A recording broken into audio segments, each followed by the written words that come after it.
ex esposa cazafortunas me dejó cuando dejé mi trabajo para perseguir mi sueño. Soy Mark, tengo 41 años y quiero compartir la historia de cómo decidí dejar atrás una vida aparentemente perfecta para seguir mi sueño, en busca de algo que realmente le diera sabor a mi existencia. Hace algunos años, vivía en el camino seguro, trabajaba como ingeniero de software, tenía un buen salario, estabilidad y la imagen de éxito que muchos admiraban. Sin embargo, a pesar de contar con todo lo material, sentía que mi vida se había vuelto una rutina sin sabor, como comer comida insípida día tras día. Esa sensación de ser solo un engranaje en una gran máquina rentable se fue apoderando de mí, y me impulsó a buscar algo más significativo. A la época, estaba casado con Sara, quien disfrutaba del estilo de vida lujoso que habíamos construido juntos. Ella se sentía cómoda en un entorno de exclusividad, asistiendo a reuniones en clubes privados y comprando solo marcas de alta gama. Sin embargo, yo sentía la necesidad de crear algo propio, de tener un rol activo y con significado, más allá del dinero. Mi idea era desarrollar una aplicación que ayudara a las personas, una idea que, aunque inicialmente vaga,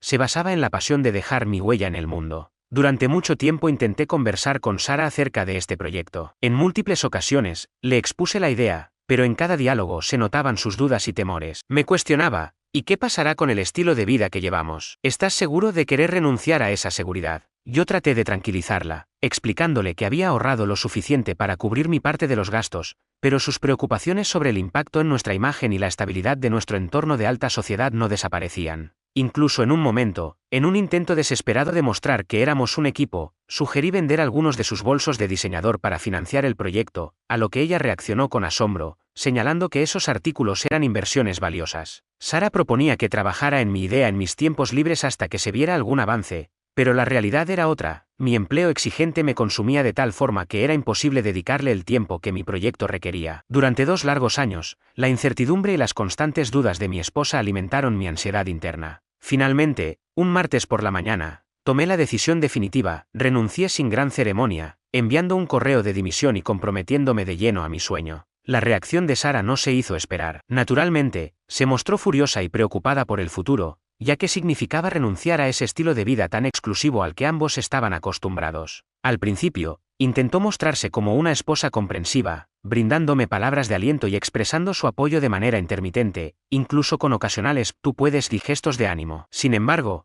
conforme pasaron los meses y no se materializaban los ingresos esperados, ese apoyo se fue disipando. Llegó incluso a ponerme un ultimátum: si en 6 meses no ves resultados, tendrás que buscar otro empleo. A pesar de las advertencias, yo estaba convencido de haber tomado el camino correcto. Contaba con ahorros suficientes para vivir modestamente durante al menos 5 años, dado que la hipoteca y otros compromisos estaban ya saldados, y Sara continuaba trabajando para cubrir sus propios gastos. Mientras yo me concentraba en construir mi proyecto, renuncié a eventos sociales y viajes, aceptando cubrir únicamente mis obligaciones económicas, lo que generó una creciente brecha entre nosotros. La verdadera fuente del resentimiento de Sara no era la falta de dinero para lo básico, sino la pérdida del mundo de lujos y privilegios al que estaba acostumbrada: vuelos en primera clase, estancias en resorts caribeños de lujo, cenas en restaurantes exclusivos, y la posibilidad de adquirir artículos de las mejores marcas sin preocuparse por el precio. Esa transformación en nuestro estilo de vida la llenó de amargura y comenzó a manifestarse en comentarios sarcásticos, señalando que ahora ella era la única que tenía un trabajo real y que yo disfrutaba de todo el tiempo libre, mientras ella debía mantener las apariencias. Llegó un punto, una noche de viernes, en el que Sara insistió en que la acompañara a una reunión social que ella consideraba indispensable, a pesar de la evidente tensión.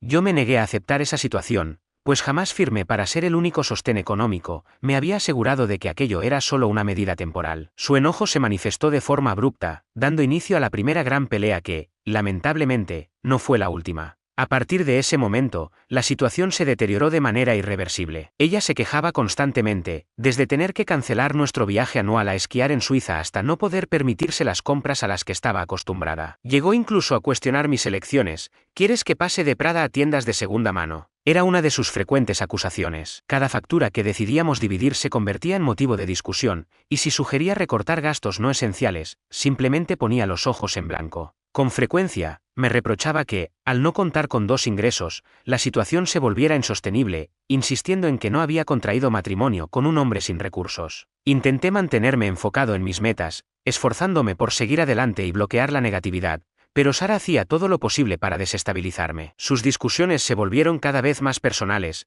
parecía empeñada en hacerme sentir inferior. Al principio, lo hacía de manera sutil, presumiéndome ante amigos y haciendo pequeños chistes acerca de que yo exploraba mis opciones mientras ella trabajaba horas extra. Sin embargo, con el tiempo, su falta de respeto se volvió evidente. En una ocasión, me encontró furioso, entre palabras, me dijo que un amigo del country club le había preguntado si estaba entre trabajos, situación que la avergonzó profundamente al considerarlo un fracaso. Aquella acusación me llenó de rabia contra mí mismo por haberme preocupado tanto por la opinión ajena. Con el paso del tiempo, sus ausencias se hicieron más frecuentes. Algunas noches ni siquiera se dignaba a regresar, alegando que debía trabajar hasta tarde. Cuando aparecía, apenas me reconocía, si intentaba abrazarla, se endurecía, y un intento de beso era respondido apenas con un roce de mejilla. Tras varias noches en que sus llegadas tardías se volvieron la norma, decidí hablar con ella de forma calmada. Le pregunté con suavidad si todo estaba bien, ya que se mostraba distante, a lo que respondió simplemente: estoy cansada, Mark. Es lo que sucede cuando uno es el único que trabaja. Le expliqué con un tono algo más elevado que el suyo que, aunque no recibiera un cheque de pago, yo también estaba trabajando arduamente en mi sueño. Con un sarcasmo punzante, replicó: trabajando en tu sueño, ¿y cómo crees que ese sueño paga las cuentas, Mark? ¿Acaso piensas que el tiempo lo arreglará todo? Aquellas palabras resonaron en mi interior, y me di cuenta de que ya no contaba con su apoyo durante un periodo tan complicado, aunque yo estaba dispuesto a sacrificarme por mis objetivos. El punto de quiebre se presentó en vísperas de Año Nuevo. Fuimos invitados a una elegante y costosa fiesta, justo cuando yo tenía una reunión crucial con un posible inversionista la semana siguiente y varios pendientes por concluir. Propuse entonces cambiar de planes y asistir a una reunión en una casa más modesta, que fuera más económica y consumiera menos tiempo, pero Sara no aceptó ningún tipo de compromiso. Iré a la gran fiesta, contigo o sin ti, fue su rotunda respuesta. Ante esa decisión, le dije: bien, ve tú, y aquella conversación tuvo lugar antes de Navidad, quedando en silencio incluso el día de la fiesta navideña. Ella no se presentó en casa, en su lugar, dejó una nota anunciando que estaría en casa de mi tía para celebrar el Año Nuevo, y se marchó por la tarde. A partir de las 9 o 10 de la noche, empecé a sentir una mezcla de soledad y culpa por haberla dejado sola durante las festividades. Finalmente, me vestí y conduje hasta la fiesta. Durante el camino intenté contactarla, pero su teléfono estaba apagado o sin señal. Con esfuerzo, accedí a la invitación electrónica y entré al lugar, que estaba abarrotado de gente. La búsqueda de Sara entre la multitud se volvió un desafío, pero mi determinación era firme. Antes de la medianoche, quería encontrarla para darle un abrazo de Año Nuevo. Finalmente la localicé, pero lo que vi no era lo que esperaba. Estaba acompañada de un hombre a quien ella presentaba como un amigo, aunque se notaba que había algo más. Él se mostró incómodo ante mi presencia, inventando excusas sobre su situación de soledad, lo que le llevó a pasar la velada junto a ella. Yo, respetando el ambiente, decidí apartarme y dejarle su espacio. Sin embargo, el hombre me detuvo y sugirió que me quedara con Sara. Ella no parecía complacida por mi búsqueda, y al preguntarle si había otros amigos presentes, respondió negativamente, dejando claro que había abandonado a todos para pasar el Año Nuevo en solitario. A la medianoche, el hombre reapareció para desearle un feliz Año Nuevo, y el breve contacto de su mano con la de ella dijo más que 1000 palabras. Él era un adinerado empresario, alguien que encarnaba todo lo que yo, en ese momento, no podía ofrecer. De vuelta en casa, la confronté sin demora. Ella no trató siquiera de negarlo y con voz firme, cuestionó: ¿y si lo soy? Tengo el derecho de tomar mis propias decisiones, así como tú. La revelación fue devastadora. Llevaba meses involucrada con ese hombre y esperaba el momento oportuno para decírmelo. Sus palabras me hirieron profundamente, pero lo que más me dolió fue darme cuenta de que, a nivel emocional y físico, ella ya se había desvinculado de mí. Sentí que el matrimonio había terminado mucho antes de que yo pudiera comprenderlo. Con una mezcla de resignación y determinación, le dije: tienes razón, tienes el derecho de elegir, y ya has tomado tu decisión. ¿Dejemos de fingir y demos por concluida esto? Ella se ofendió al escuchar que yo pronunciara esas palabras primero y replicó que yo no tenía derecho a dictar términos. Continuó explicando que aquel hombre era considerablemente más exitoso y estable de lo que jamás podría llegar a ser, y que ella merecía a alguien mejor. No recuerdo textualmente sus palabras, pero su mensaje era claro: ella había permanecido a mi lado solo mientras yo pudiera proveer para ella, y ahora que yo no podía, tenía todo el derecho de buscar un compañero que representara la estabilidad y el éxito que ella deseaba. Decidí iniciar los trámites del divorcio, y ella lo aceptó sin resistencia. En menos de una semana, se mudó sin mayores discusiones, sin lágrimas, con una calma que desmentía la gravedad de la situación. La división de bienes se realizó sin mucho conflicto. Ella estaba demasiado ansiosa por partir y comenzar una nueva vida junto a alguien que, según sus palabras, era un hombre con mejor juicio, mayor dinero y éxito. Aunque me dolió profundamente ser abandonado en mi momento más bajo,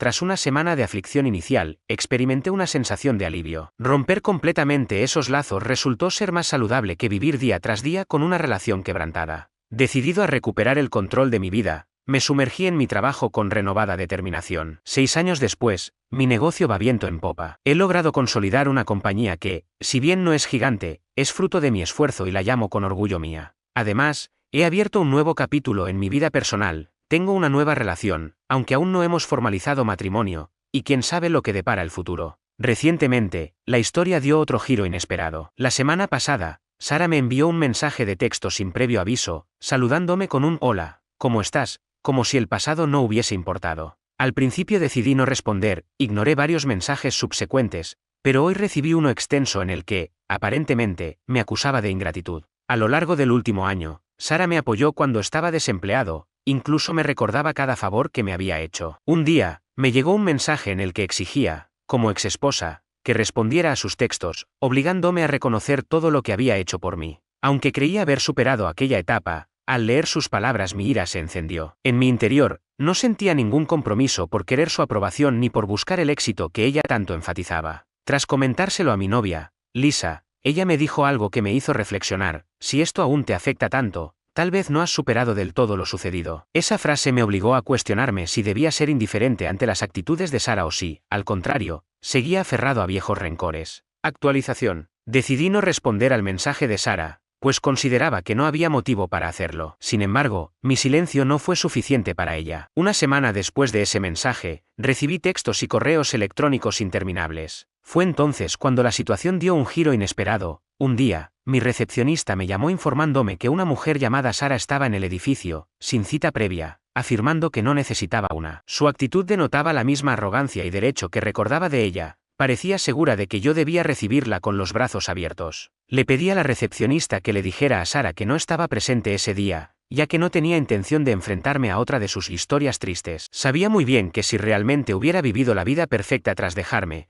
no tendría motivos para aparecer sin aviso. Al día siguiente, volvió a intentarlo, y le indiqué nuevamente a la recepcionista que le dijera que me encontraba fuera por un viaje de negocios y que no regresaría en el corto plazo. Pero, a los 10 días, la situación se volvió aún más extraña. Esa mañana, Sara apareció de nuevo, esta vez en el vestíbulo, antes de que llegara el resto del personal. Al entrar a la oficina, la vi esperando allí, pero decidí ignorarla y seguir mi camino, como si no existiera. Cuando intentó seguirme, el personal de recepción se interpuso, explicándole que yo estaba ocupado y no atendería a ningún visitante. Sin embargo, ella se negó a marcharse y afirmó que no se iría sin haberme visto, aunque eso implicara esperar todo el día. Ante esta obstinación, le indiqué a seguridad que la dejara sentar en el vestíbulo hasta que se cansara de esperar. La misma terquedad y esa convicción de poder controlar la situación que la caracterizaban se hacían evidentes. Era desconcertante ver a la mujer que en algún momento se mostraba orgullosa y que me criticaba por supuesta falta de éxito, ahora sentada en la recepción de mi propia empresa. Poco después, una joven recepcionista, visiblemente incómoda, se acercó a mi oficina y me comentó que Sara estaba alterada y había dicho en voz alta: «¿Ella es tu esposa?». Solté una risa breve y le respondí: «No,